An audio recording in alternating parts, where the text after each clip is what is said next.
Nana, look, Lineker's come for you before, but do you feel he's now threatening the very existence of the BBC with every day that he remains in post? Because he's making it clear he ain't following the rules.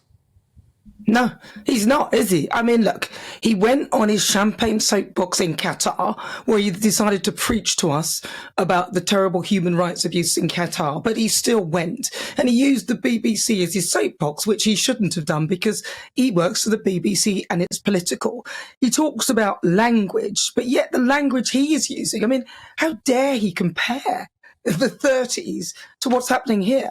He needs to go over to some of those places in Kent where the invasion is happening, because those people who live on those coastlines, every day, almost 1,000 people are coming onshore from the safety of France to this country, and the people there are suffering. And Gary Lineker has not got a clue. He seriously doesn't. And the fact that the BBC, that weak Tim Davie, I'm sorry, Tim, but it was absolutely embarrassing, the climb down that he did. It was just... It has made an embarrassment of the BBC globally, because now Tim Davies lost control. How dare he pay those people those ridiculous salaries, almost $500,000 to Alan Shearer, that Alex woman, almost 200 grand. Collectively, those presenters would probably be able to fund over 100 local radio BBC broadcasters who are currently fighting for their jobs now.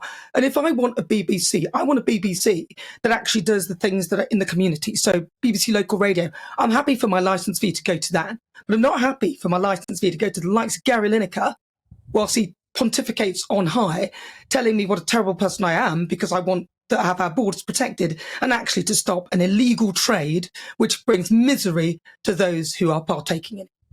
Absolutely. And Lineker never talks about the criminal gangs, does he? Ever. He only talks about the Tories. Now, Nana, I mean, thank God we saved you from the BBC here at GBNews, because believe it or not, people will be very surprised to know that you used to work for the British Bashing Corporation. And I wanted to talk to you about this because I have been absolutely outraged by the intellectual dishonesty of folk who have tried to turn this into an issue of freedom of speech. Surely, Nana, when you worked at the BBC, you must have accepted that you were being paid for by licence fee payers' money.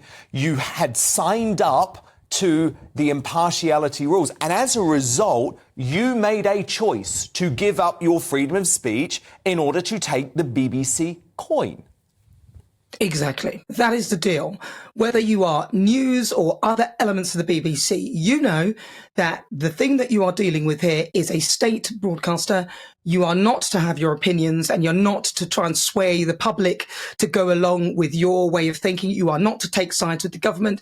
And if you do present anything, it must be done in a balanced fashion. And that's something that I held very dearly when I worked there. I'm very thankful for the training that I had at the BBC, but I left partly because some of the things I was saying they didn't like. I lost things because of things I was saying. They said, we don't like what you're saying. We're going to take that show away from you. We're going to do this because you've said that. I've seen other presenters who have dared to comment on one of Gary's tweets and been told to take down their tweet, not him. And it's just, I left so I could have my opinion, so I could be at a place where I could speak. So if he wants to do that, then he can do that, but he needs to leave. This is not about freedom of speech. He's free to speak, but he's the highest paid member of the BBC. He's clearly a member of the BBC. He represents them, and as such, she should toe the line. And we now know that the vast majority of presenters agree with him and are actually prepared to go on strike because they so believe in what he has to say. It's interesting tonight, a BBC executive, Nana, has said that the difference with the Lord Alan Sugar situation is that Lord Sugar is only on the BBC for a certain number of weeks per year, presenting The Apprentice, and when he's not on air, he's not overtly political on Twitter. But again, whether that argument holds, I'm not so sure. I don't think that holds. He's not synonymous with the BBC. Lord Sugar was selected for a specific role within the corporation for a set job, and that job was specifically to hire an apprentice. And that premise is totally different to the premise that Gary Lineker has signed up to. Because of the BBC guidelines, Gary Lineker is a prominent face of the BBC. He is their highest paid presenter. There is no way out of that. And even Tim Davie, the last time Gary came out with his comment about Russian oligarchs.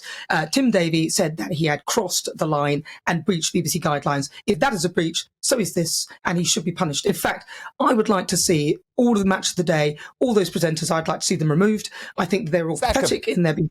Didn't turn up. Didn't turn up to work. Sack him. And you know what Lineker needs to do? He needs to do a Nana Akua, and he needs to leave the BBC so that he can claim his voice back. Then we're not paying him, and he can say what the heck he wants on his little Twitter echo chamber being retweeted by that loser Alistair Campbell.